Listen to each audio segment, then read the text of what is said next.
Sweet corn দিয়ে বানিয়ে নিলাম দারুণ একটা ইভিনিং স্ন্যাক। খেতে যেমন সুস্বাদু তেমনই স্বাস্থ্যকরও বটে। নমস্কার বন্ধুরা, আমি অপালার রান্নাঘরে আপনাদের সকলকে স্বাগত জানাই।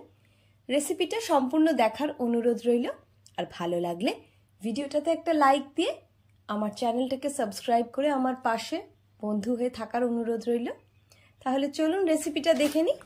আমি 2 প্যাকেট সুইট কর্ন নিয়ে নিয়েছি, সঙ্গে নিয়েছি 2টো পেঁয়াজ, কয়েক কোয়া রসুন, 3টে কাঁচা লঙ্কা আর একটা ক্যাপসিকাম।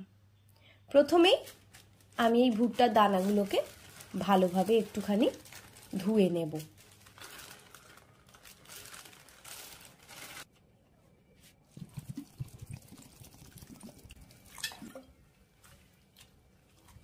ভুট্টার দানাগুলো ভালোভাবে ধুয়ে নিলাম। এবার এটাকে একটু জল ঝরতে দিলাম। ততক্ষণ সবজিগুলো একটু কেটে নিচ্ছি। পেঁয়াজগুলোকে একদম কুচি কুচি করে এইভাবে আমি কেটে নিচ্ছি।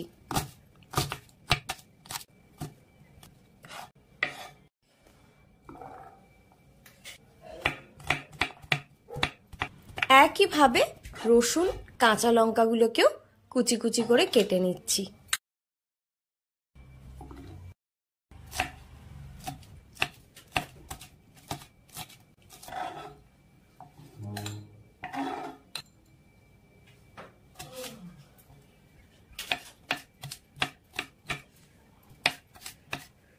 ক্যাপসিকামটাও এইভাবেই কুচি কুচি করে আমি কেটে নিলাম।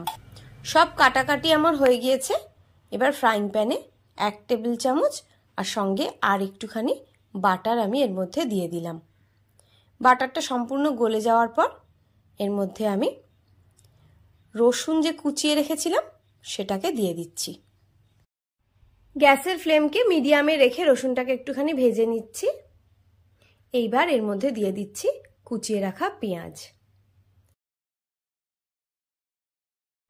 পেঁয়াজটাকেও হালকাভাবে ভেজে নিয়ে একে একে দিয়ে দিচ্ছি এর মধ্যে কাঁচা লঙ্কা আর কুচিয়ে রাখা ক্যাপসিকাম। ক্যাপসিকামটা দেওয়ার পরে গ্যাসের ফ্লেমটাকে মিডিয়াম টু হাইতে করে দিয়ে একটু ভালোভাবে নেড়েচেড়ে নিয়ে যে কর্নগুলো আমি ধুয়ে রেখেছিলাম সেটা এর মধ্যে দিয়ে দিলাম। এবার গ্যাসের ফ্লেমকে মিডিয়াম টু হাইতে রেখেই আমি সবকিছুকে একটু ভেজে নিচ্ছি।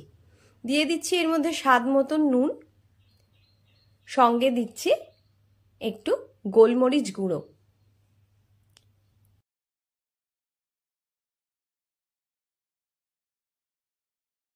আমি এখানে আরেকটুখানি চিলি ফ্লেক্স দিয়ে দিলাম, আর একটা সুন্দর গন্ধ হওয়ার জন্য দিয়ে দিলাম সামান্য একটু অরিগ্যানো।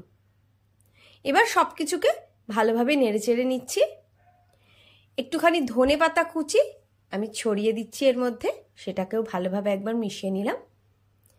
আমার জলখাবার কিন্তু একদম রেডি। ভিডিওটা সম্পূর্ণ দেখার জন্য অনেক ধন্যবাদ। রেসিপিটা যদি আপনাদের ভালো লাগে তাহলে ভিডিওটাতে একটা লাইক দিয়ে আমার চ্যানেলটা সাবস্ক্রাইব করার অনুরোধ রইল। আপনারা যদি ট্রাই করেন তাহলে অবশ্যই আমাকে জানাবেন। সবাই ভালো থাকবেন, সুস্থ থাকবেন। আজ এই পর্যন্তই। পরের দিন আবার একটা নতুন রেসিপি নিয়ে আমি চলে আসব। ততক্ষণের জন্য টাটা।